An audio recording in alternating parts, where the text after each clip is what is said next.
It's No, essentially called a sovereign citizen, but no, it's not a if sovereign. No, it's not. I'm not a sovereign citizen. those, you're giving us word salad. Well, again, American tribal landowner. So Okay. those laws No, that you ma'am. may speak of don't No, apply to me. it's nonsense. None of what you're saying makes sense. And Mr. Thornton, could you state your name for the record, please? I will object to being called Mr. Thornton. I am, for the record, my name is Shoulders. I am here as legal representation for Latavis Trashad Thornton, which is a nonprofit organization. I would advise. No ma'am, no ma'am, no ma'am, no ma'am. I would advise that you not talk about anything that happened.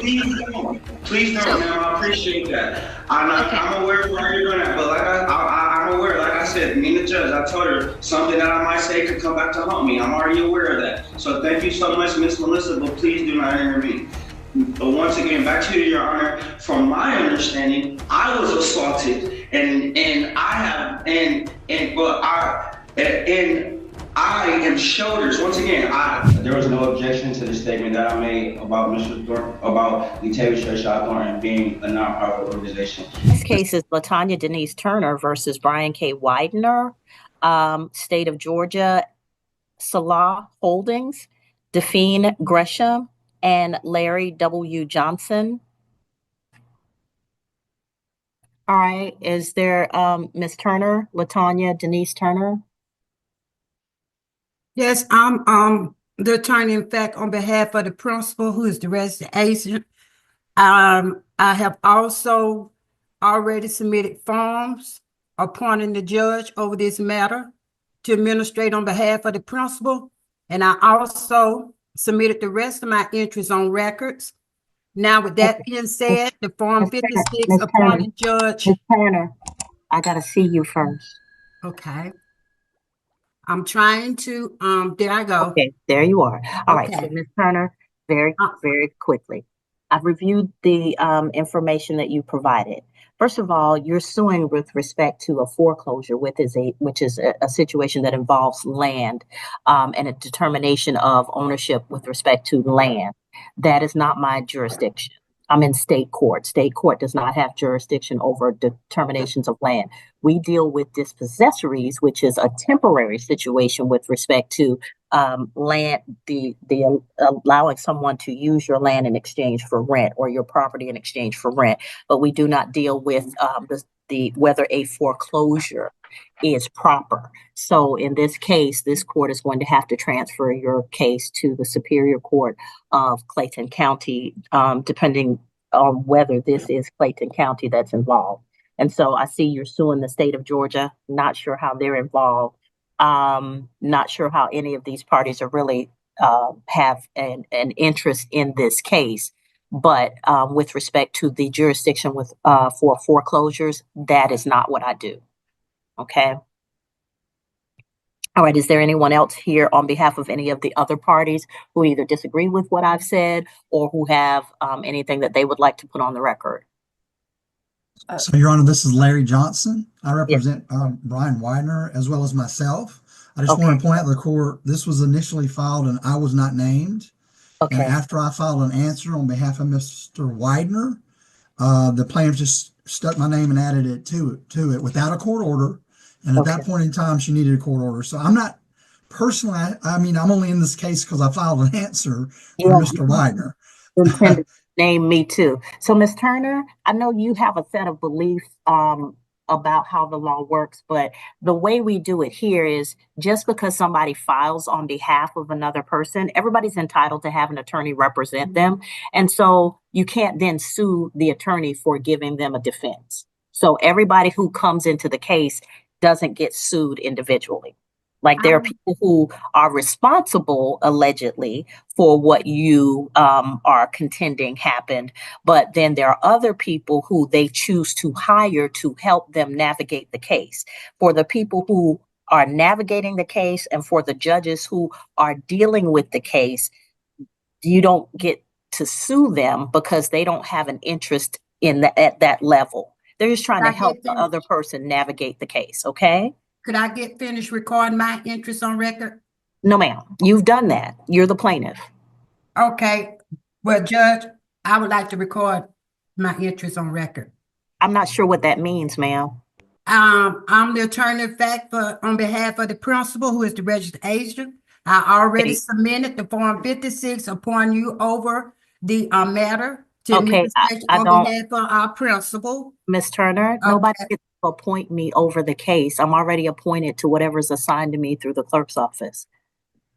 I appointed you through my for my trustee, and Your Honor, I would like to add also to the case and ask you a question. No, ma'am. Yes or no? The question that I'm not going to answer any questions because this is not my jurisdiction. I'm going to transfer the case to Superior Court and let them sort it out because land use and land and interest in land is under the jurisdiction of the Superior Court. Okay, so we'll get you an order. We'll also dismiss Mr. Larry Johnson from the case pending whatever the Superior Court decides because he's only here to represent the defendant, which the defendant has a right to hire an attorney to represent them, and that attorney doesn't deserve to be sued because they are helping somebody defend themselves. This case is also in the federal court also. Okay, then if it's in federal court, then it probably doesn't need to be here also. You shouldn't have a case running in two different courts at the same time. Okay, that's just going to cause confusion. And you're not going to achieve what it is you wish to achieve. Okay, Your Honor, I know this court has no jurisdiction per 12 CFR 1500. And also, is there or should there be an investment in private residential property in the United States? Or is deposit? That is a question bigger than any of us can handle. People can invest in whatever they spend their money on. So at this point, I think that you're going a little bit too far afield. Like I said, we're going to go ahead and transfer this case to Superior Court, and my brother or sister judges on Superior Court will help you sort out what it is going on. Okay. All righty. So we'll go ahead and get an answer out to all of you. Get an order out to all of you transferring this case to Superior Court. But just as an aside, Miss Turner, everybody who comes in as a representative of somebody else, if they're an attorney, don't sue them because it just makes the case harder to get through. Okay, if you want to achieve something with respect to finding out what happened with your foreclosure, don't keep adding people to the Your Honor, in this executive branch of law, I have a right to sue the attorney, anyone else involved. Ms. Turner, in this executive branch, I do have a right to sue them and anyone else involved. Is nonsense. None of what you're saying makes sense. None of what, Ms. Turner, it's federal law. Ms. Turner, we're not in federal court. None of what you're saying makes sense. You haven't established an estate. There's no trustee. You're giving us word salad. You're just saying stuff that you've read or somebody told you was appropriate. It's essentially called a sovereign citizen, but no, it's not a sovereign. It's not. I'm not a sovereign citizen. If those things work, don't put everybody with you. Don't put that on me. I'm not a sovereign citizen. Turner, you've made statements that sovereigns use, and so I have my trust set up, and I'm not a sovereign citizen. Yes, ma'am. I am a person working in my trust. Okay, not a sovereign citizen. All right, that's against the law. Okay, I'm not a sovereign citizen. So I have my trust set up. Okay.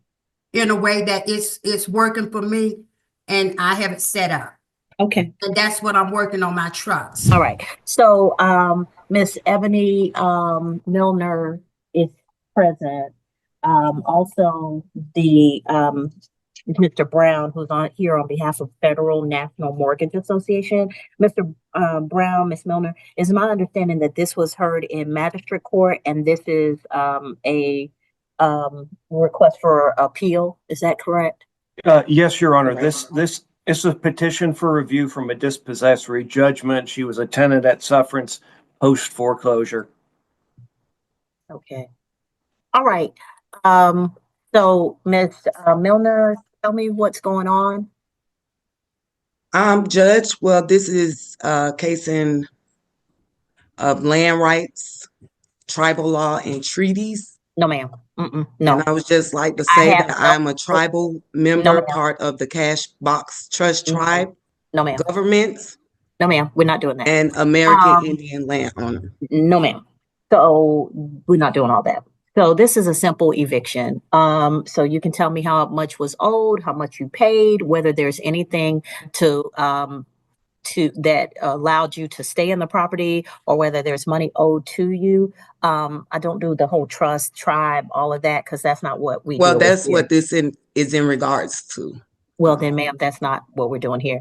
I would either have to transfer you to a tribal court, which I don't know of one exists for you, or for Superior Court, because this involves a foreclosure. Essentially, he bought the house through a foreclosure. You were a tenant in the house at the time, or you owned the house and he bought it under the foreclosure. And then it was whether you get to stay in the house and pay rent, or whether you're going to be evicted. Am I clear, Mr. Brown? Yes, Your Honor. And Right. Because I don't deal with I went to law school for 3 years, have practiced law for over 30 years, have been a judge for over 12 years. I don't do the trust stuff because that's some arcane, esoteric stuff that you all believe that we don't follow here in the judicial system. I understand. Well, I would also like to say that I'm not here to handle any of my private affairs in the public. Okay, so I'm not sure what that means. You asked for the appeal. Yes, and as I was stating, I'm a tribal member, part of the Cash Box Trust Tribe, and also an Indian American landowner. So this case is in regards to trust and tribal land. So the property, the foreclosure is on a house on tribal land? Correct. Which tribe? I'm sorry? Which tribe? Just the Ebony They Milner kicked me tribe. out. No, sir. I don't know of that tribe, ma'am. So we either do Yes, this. and all the documentation had been put on file as well. Okay. Post foreclosure. So here's the thing. Like I said, I've explained to you that if somebody purchases a home through foreclosure, then the people who were owners of the home or buying the home have two options. They can leave, or they can be treated as tenants in the home. And in this case, it appears that Mr. Brown's client sought to evict you, and now you are asking for a review of that. So in my role in this court, I can go through the case as if it was never heard in magistrate court. But what I will tell you is I'm going to ask very specific questions. I'm going to follow the law under the state of Georgia with respect to landlord tenant. And if you're not able to provide me that information, then I'm going to determine that you're not able to prosecute the case in the way that it needs to be, and I'll dismiss it for want of prosecution. Well, again, American tribal landowner. So Okay. those laws No, that you ma'am. may speak of don't No. apply to me. No. Well, then, okay, I'm going to dismiss your appeal for want of prosecution. The court does not have jurisdiction over American tribal land, nor is there a designation of this property being a tribal land. So at this point, the court is going to dismiss this for want of prosecution. Thank you. All right, next. Good afternoon. All right, we are on the record in the matter of People versus Latavis Trashad Thornton. This is case 25-203-FY, and may I have appearances for the record, please? George Annette on behalf of the people, Your Honor. Thank you. And I'm Melissa Vachon with the Office of the Public Defender, Your Honor. I would note for the record that I am present and I did speak with Mr. Thornton. However, he is declining my representation at this arraignment. okay, and Mr. Thornton, could you state your name for the record, please? I will object to being called Mr. Thornton. I am, for the record, my name is Shoulders. I am here as legal representation for Latavis Trashad Thornton, which is the nonprofit organization. Your Honor, I'm looking at his file from 2022. I think he was sent to competency back in 2022, and it looks like that's going to be the same issue today. It's my understanding that he might have a bench warrant out for his arrest for sentencing. He pled guilty to, I believe, attempted R&O in November 8th of 2022, but he failed to appear in December 2022. And looking earlier in the files, I believe he was sent to competency as well. And it looks like this is going to be the same issue. So if the court is inclined to send him to competency, I'd ask for that. Objection again, Your Honor. Everything comes through me. You're going to get your turn, okay? But I have to run this in sort of an organized fashion, in part for you, because if you want to appeal, you want a transcript that is coherent and readable, okay? I'm sorry. I don't know. Were you speaking to me or yes, to sir, Mr. A? Mr. Thornton. So if you want to appeal, I just want the record to be correct, and there was no objection. There was no objection to the statement that I made about Mr. Thornton, about Latavis Trashad Thornton being a nonprofit organization, and I was just objecting the points that the attorney prosecutor made. Okay. But yes, there aren't objections at arraignment. There aren't objections at arraignment. And I am going to call you Mr. Thornton because that is the name that you have been identified as, and that is the name the charges are under. No, Mr. Thornton. So, I mean, the other option is to call you defendant, which is true. You are the person defending yourself, but that sounds kind of rude. So I'd rather call you Mr. Thornton. So I want to make sure that we treat you with as much respect. Here's why we have this hearing. You have, under the Constitution, a Sixth Amendment right to know the charges against you. So we have this hearing for that reason. So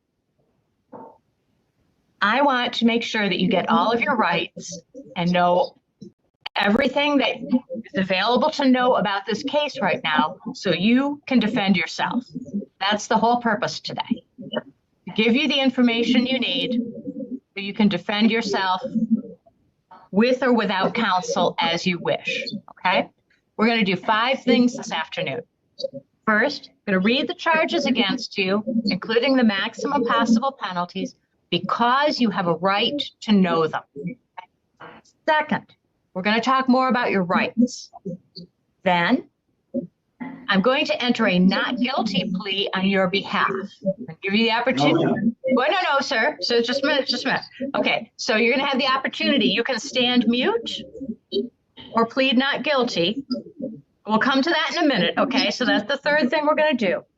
Then, we're going to talk about dates when you return to court. You're going to get those in writing.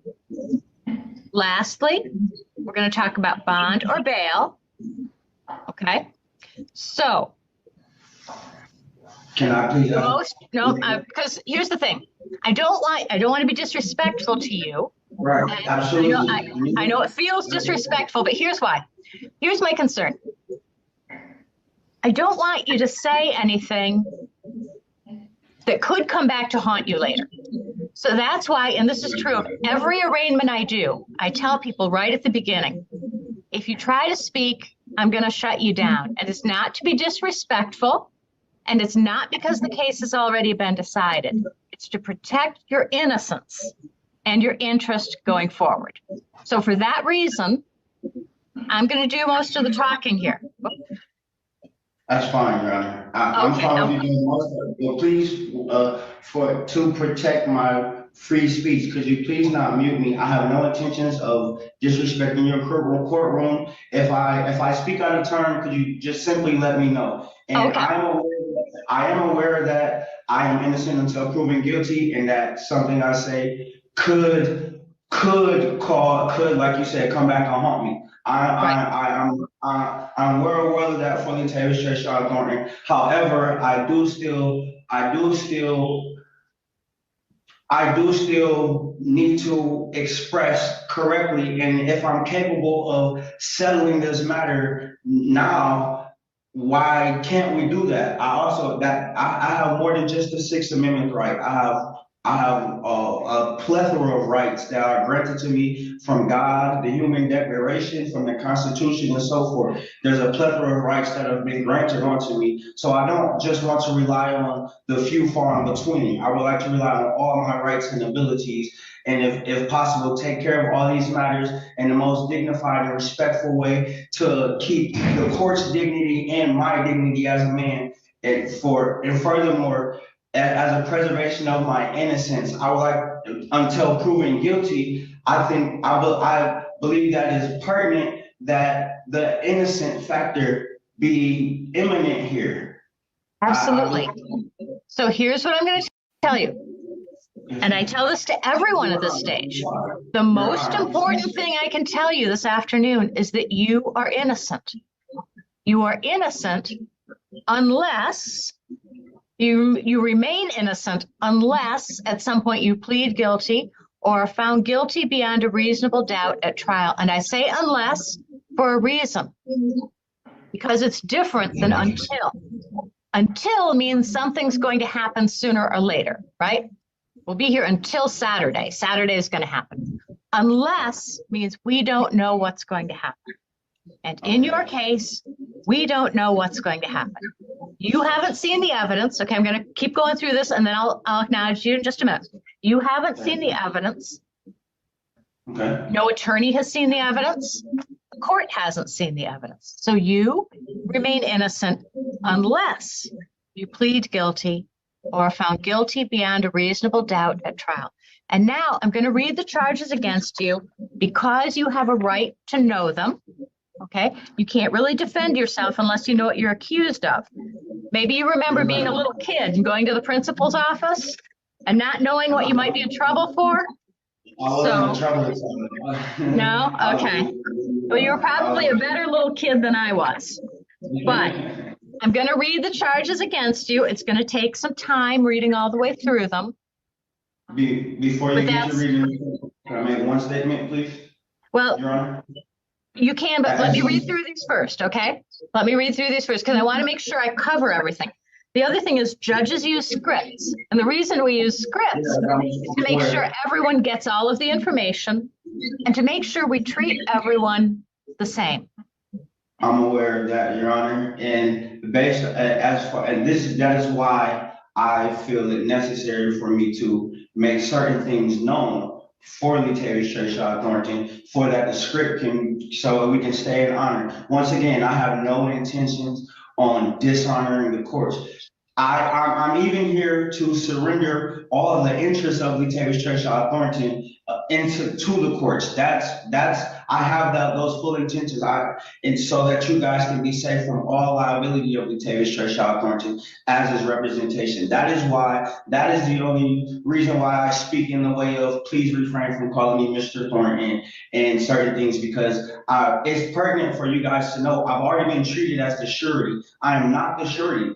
I'm really shoulders. Like, if you guys meet my people, you will find out I'm really shoulders. Latavis Trashad Thornton is really a nonprofit organization, and I am not a surety for it. And it is a company, and it does not profit. So with that information, I understand that the script goes a little different, and I understand that.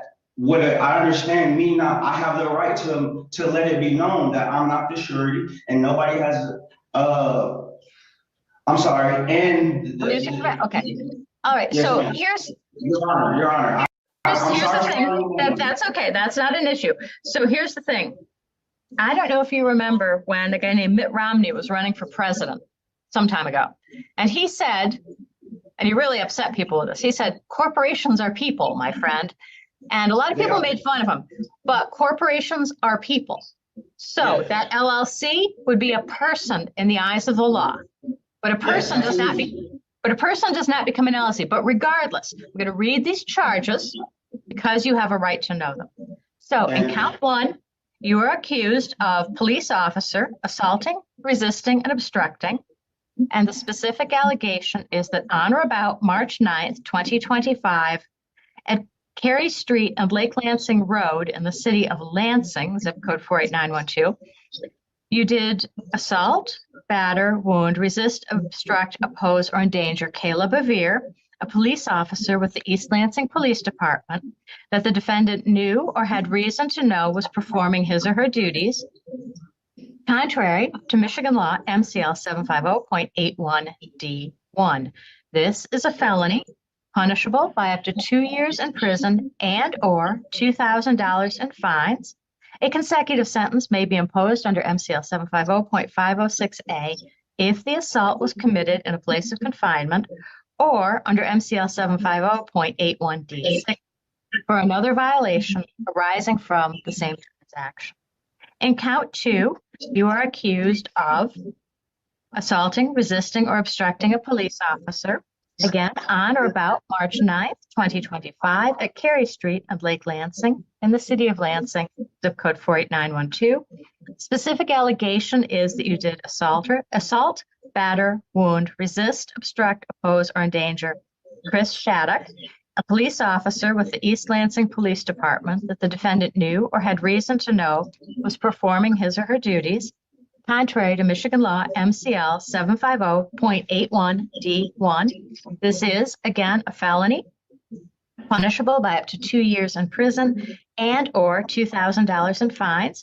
A consecutive sentence may be imposed under MCL 750.506A if the assault was committed in a place of confinement, or under MCL 750.81D6 for another violation arising from the same transaction.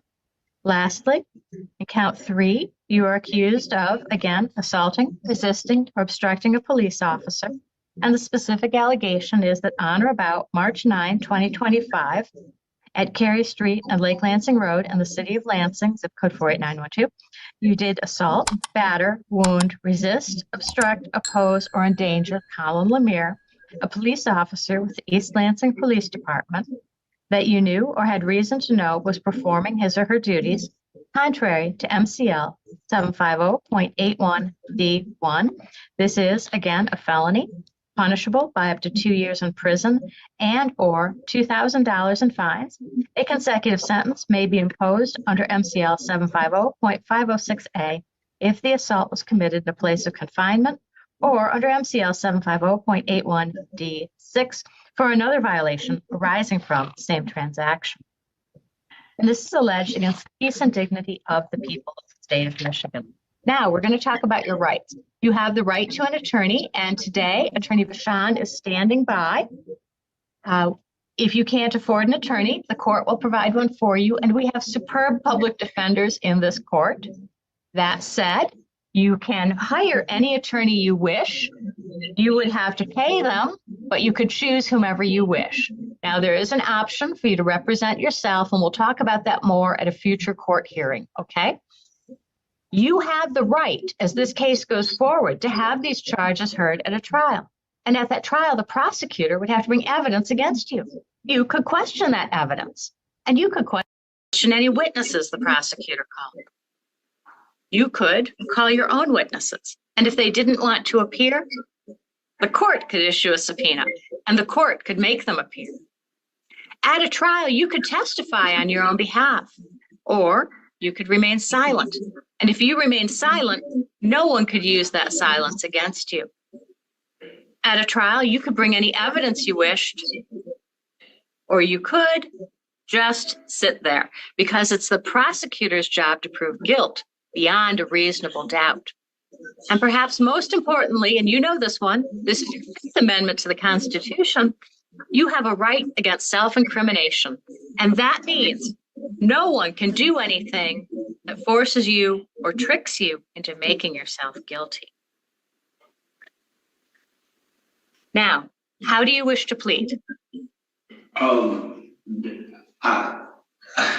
I don't. You said a lot, so can I address them part for part first? No, not right now. So here's what I'm gonna do. Here's what I'm gonna enter. I'm gonna enter a not guilty plea on your behalf, and here's why. Can I ask you this first before you enter that plea? If me giving you a plea right now, will that be in response to everything that you just said? Nope. So a plea would have you pleading. Would have you pleading guilty to all those charges. We've got some back and forth here. It kind of sounds like we're underwater. So a plea would have you pleading guilty to those crimes, 3 felonies, without having seen the evidence against you. So you can stand mute and the court enters a not guilty plea, Or you can say you want to plead not guilty, and you would be not guilty. Then what happens next, and here's why, then you have a chance to get the evidence against you and to consider it. And I think that's what you want to do, because that is your hard-fought constitutional right, among other things. It's a bit more to it, Your Honor. That's the issue. So I will, based off of the things that you stated, that's not what my understanding is. From my understanding is I was attacked by some people, and I was protecting. Sir, I know you don't want my representation, but I would advise. No, ma'am. No, ma'am. No, ma'am. No, ma'am. I would advise that you not talk about anything that happened.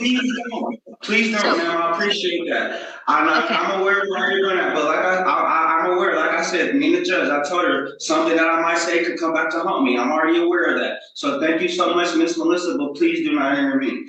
But once again, back to you, Your Honor. From my understanding, I was assaulted, and I am shoulders. Once again, I have never told anyone. I don't want you to mute me, Judge. This is going back to this situation. Okay, thank you. I never told anyone that I am Latavis Trashad Thornton. Not one time. I have reiterated. I am shoulders, Latavis Trashad. Not just to you, Your Honor. That's so to be redundant for the record. Okay. I have reiterated that Latavis Trashad Thornton is a nonprofit organization. I am not a surety. I am shoulders. I am appointed to be an administrator for Latavis Trashad Thornton. No, that's why I'm here, but not a surety for Latavis Trashad Thornton. Furthermore, Your Honor, my understanding is I was attacked and assaulted, and I'm not sure if I could let that be known to you so that we can make that case come about, because I would like to seek forward that using the evidence from all the evidence that they have gathered. I would like to use it in my assault case against East Lansing Police Department and its agencies. Okay, so we have a couple different options here. First, the court is going to enter a not guilty plea on your behalf, so you can pursue that at a hearing where we can bring in evidence and that sort of thing, okay? Secondly, you have other options. You can also, you could investigate a civil suit against the City of East Lansing Police Department. This is where commitment becomes a legal risk. By staying focused on identity arguments instead of the court's immediate decisions, the defendant misses an opportunity to strengthen his actual defense. The judge keeps steering the case toward evidence and due process, while the strategy remains fixed on a theory that cannot resolve the criminal charges. There's a police oversight commission, so those are still available to you. Right now, I'm going to enter a not guilty plea so you can get the evidence to proceed. All right. Now, next up, we have some dates when you're going to return to court. And let me just pull those up here. Okay, go ahead. Yes, I just wanted to speak on my previous court history and let you know why it may look the way it looks. Okay, no, here's the thing. I'm going to ask you to not say anything because I don't want to accidentally become biased. Gotcha. So, all right, so here are the dates. All right, you're going to come back for a probable cause conference at 8:30 a.m. March 21st. Now you're going to get this in writing, okay? 8:30, March 21st, and a preliminary exam. You're going to get this in writing too at 9 a.m. March 27th. Now, my best advice would be to speak with Attorney Vachon because she can explain how you pursue those things. Now, we're going to move on for a moment to bond. It kind of broke up at the end. I didn't hear what you said. I'm sorry. Okay, we're going to move on to bond or bail. So would you like to be released on bond or bail? Could you explain the difference to me, please? Your Honor, I was going to ask for a bond. People okay. We're going to let Mr. Anid go first. All right, Mr. Anid. You know, the people are looking at MCL 765.6, some of the factors to now consider. You're cutting out. I'm sorry, go ahead. Okay, if he says something like that, would it make you biased? Couldn't you be speaking to make you biased? Well, I'm going to come back to you in just a minute, okay? Okay, no problem.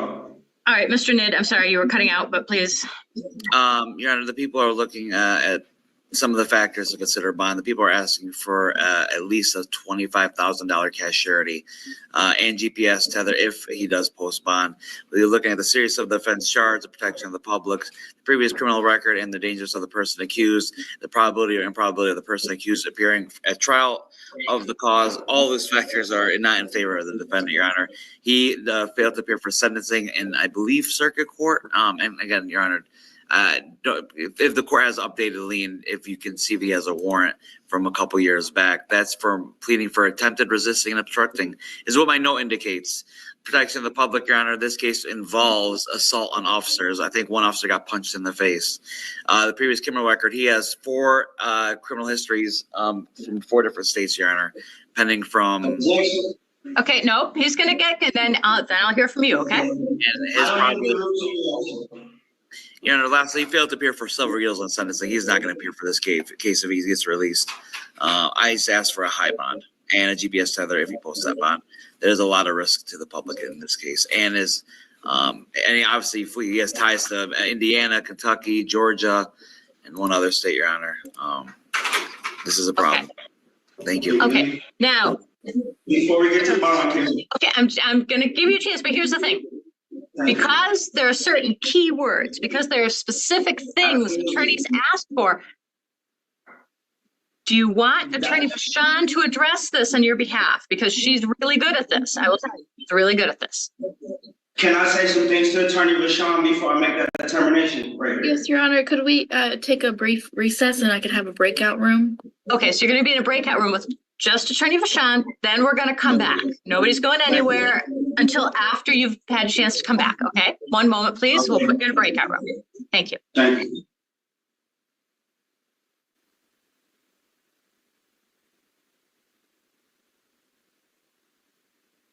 Judge, you are also muted. Oh, both of you are unmuted. Now we're unmuted. Mr. Anid, are you coming back? Yes, Judge. Okay, so I'm going to start with Mr. Anid has spoken. I'm going to start with Attorney Trashad. Attorney Trashad, anything from the breakout room? No, Your Honor. The defendant will speak for himself. Whoa. Okay. Sir, please proceed.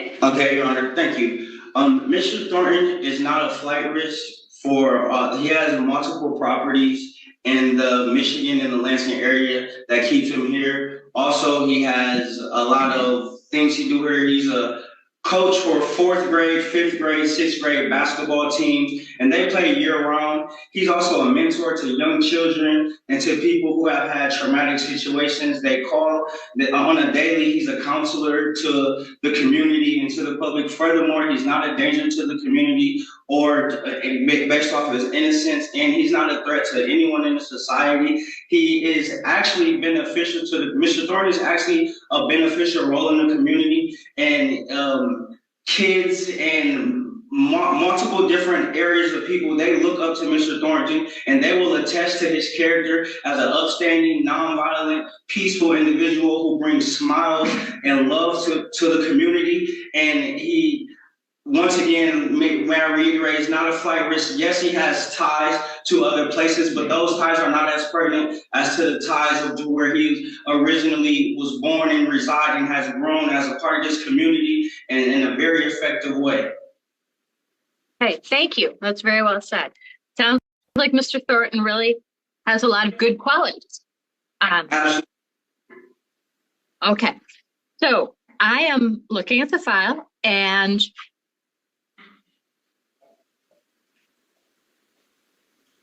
I want you to bear with me a bit. There was a song when I was younger, when I was in high school, there was a popular song that said, "Cruel to be kind," okay? So I'm looking at this, Mr. Thornton, and there's a warrant out of 30th Circuit Court, downtown, East Lansing. Okay? Yes. And this is from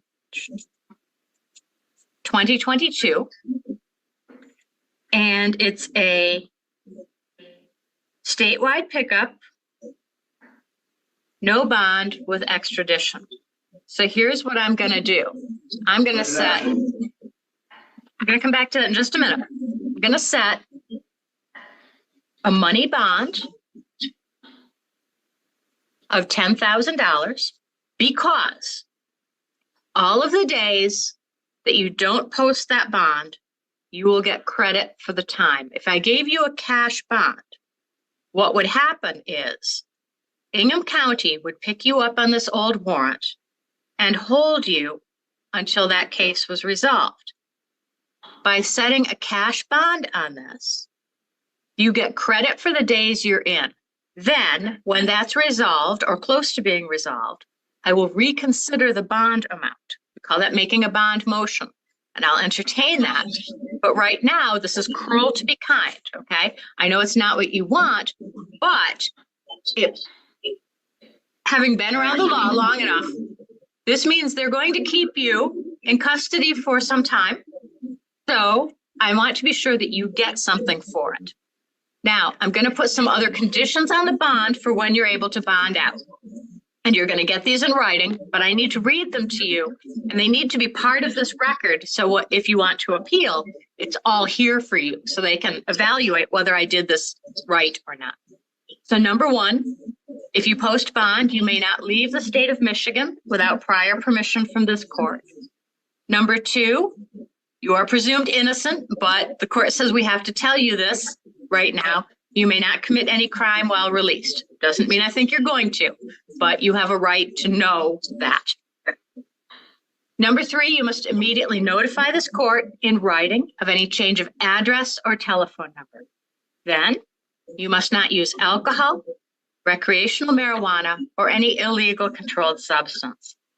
If you have any medications, you must take all medications as prescribed. Do you have a medical marijuana card, sir? I'm sorry? Do you have a medical marijuana card? Mr. Thornton does not know. Okay, so may not use marijuana at any time and may not apply for a medical marijuana card without prior permission from this court.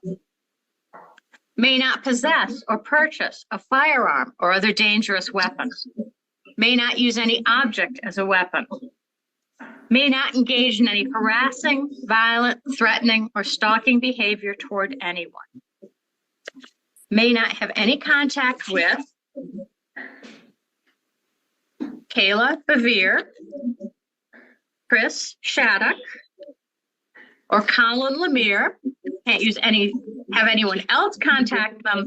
Can't use any social media to look them up or try to contact them. Okay? I don't have social media. All right, now, you must contact pretrial services by 4 p.m.